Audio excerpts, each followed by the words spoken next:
Welcome to Hanging Out with Robert, that's me. This video is composed of things that I tinkered with throughout the day. For step-by-step detailed instructions of those tasks, you can click on the links in the comment section below. This video should contain tips and tricks of things that I've learned throughout the year.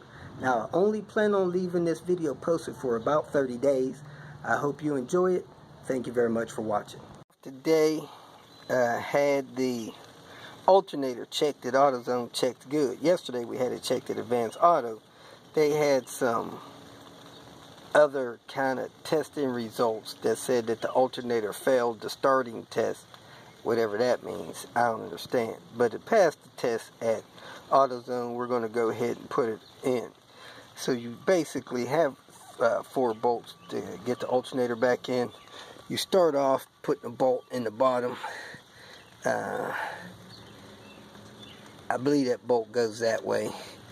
Then you put the one in up top. Then you put the 2 in up top in the front with the bracket. Of course, the bracket was missing from this car. So let us get rolling, getting this in. We have light rain today. I have it on the lower hole. I have the hidden screw through it, so that the tip of it comes through here, and I believe that screws into the bottom of this bracket. So I'm going to go ahead and set the bracket in place, cut this zip tie while I got a lot of space, and then line up the top screw. Some vehicles are missing this protective bracket plate thing here, so if you are, you don't have to remove it, but if you do, 12 this side, 13 this side, and down over there, you may have a 10 or a 12 there.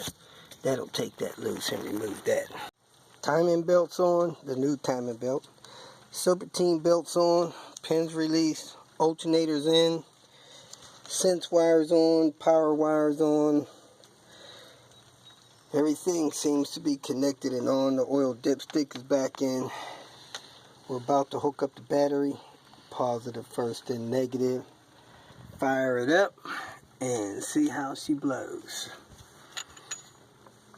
All the tools and parts are out except for this upper torque mount arm and the tire, of course.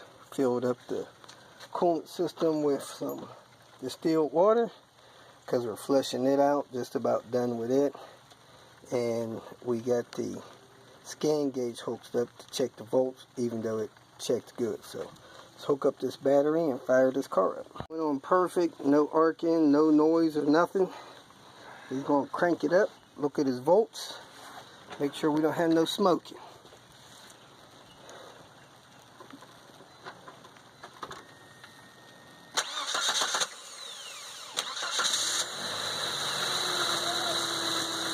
Huh? Alright, hold on a second. Let's go see what he's talking about. Everything looks good so far. Everything inside the car is working fine. ABS lights on. So we're going to replace the ABS light. I'm sorry, the ABS module. We're going to replace the intake snorkel. We're going to put on this upward mount. Put on this cover. Drain the water out of the system and put coolant in. Put the new thermostat in. And take this thing for a test drive. In this video, I'm going to be replacing a ABS module. They are found on these Volvos, P80 Volvos, P2, all Volvos newer than 1996. They started using them in 1996, ABS electronic control modules. Solder joints break inside the modules. A lot of cars have the issue. Unfortunately for me, Volvo put some kind of rubber membrane over their circuit boards. I've tried to fix 2 or 3 of them. Got tired of pulling it in and out of the car. So I always order mine from a place like Midwest ABS. Offer lifetime warranty on repairing them. They offer a lifetime warranty. So do yourself a favor. Just pull the module. Send it in to be repaired. Get it back. $75 for something that, you know, from a professional service place costs anywhere from $400 to $900. Just get it done by somebody that knows what they're doing. I've also heard from one guy that restores those things, refurbishes them, that if you use too much solder on joints other than others, like you get the solder joints off balance because some of them have more solder than others, that can actually throw the electronics off on the module. So again, just replace it and be done with it. Here's one of the modules here. This one's been rebuilt. When you flip them over, if it's got an extra pin here, that means the system has tracks on it. So what you need to do is pull the module out, get a replacement, put a replacement in there, ship this one out for $1. Now, you can drive these vehicles without the module. You won't have any speedo, you won't have any odometer, so it's best to get a replacement before you pull them. But yes, the car will run fine without them, just won't have any ABS. A couple of symptoms you'll have that you need an ABS module. Number one, it's a Volvo and you don't know if it's ever had one. It's built broke, it's going to happen. They all go bad. I don't know if there's any that hadn't been bad. So, they all go bad, that's why you know you need one. Number two, it'll mess with your odometer. Quit counting miles right. Number three, it'll have the error code in the system saying that something's wrong with one of the wheel sensors or something like that. Unless you have a Volvo specific or upper level code reader, you won't be able to find the code. But sometimes the ABS light will come on or the track light will come on. When it starts going on, just get the module replaced. Number four, you'll get a track light. So bad odometer, the odometer not reading right. Sometimes you'll get a flashing arrow in your dash. Your speedometer acts up. You get warning lights. Those are symptoms that you need a new module or a refurbished module. So, hope that helps. I have been successful, and it's easier for me to replace these modules by going in past the air box. So I removed this air tube here. If you have that, the air box air tube, that one's missing. I unplug the mass airflow sensor. I take this clamp loose. You can take this off if you want, you don't have to. Move the air box out of the way, and then you can reach under there to the ABS module. The air tube disconnected, mass airflow sensor disconnected. Make sure you don't have your coil wire hooked in the back of there. Check and see if your loose control solenoid is hooked on the back of there, on the back of your air box. So unhook it, jerk the front of your air box up, move it out of the way. Now you can get at your ABS module. Here's your boost control solenoid. You can unplug that, get that out of the way from your air tube. You can move this if you want, but you reach down here, squeeze the clip on the front of this, and work the cap up and off. That cap's broken, so now what you gotta do is work these out. Wiggle your cord out, work them out a little bit more, side to side. Wiggle on your cord a little bit, work them out a little bit more. Let me get a needle and those pliers. Work these out as you lift the plug off.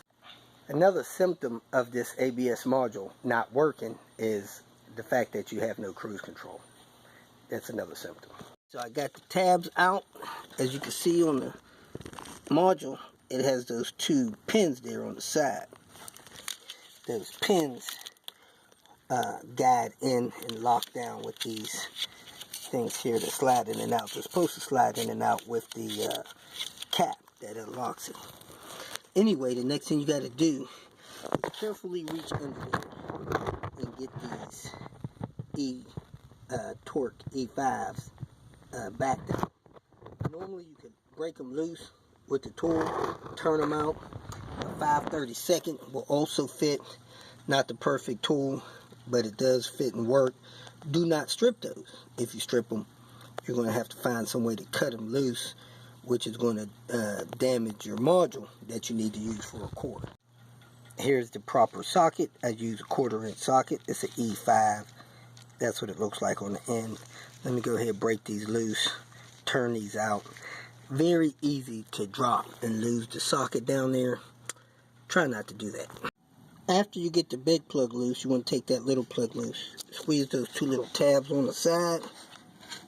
Work that up and off. After you get all 4 screws off the bottom, this module just slides right off like that. As you can see, this is not a Trax module. So we'll look on the dash, see if it has a Trax switch.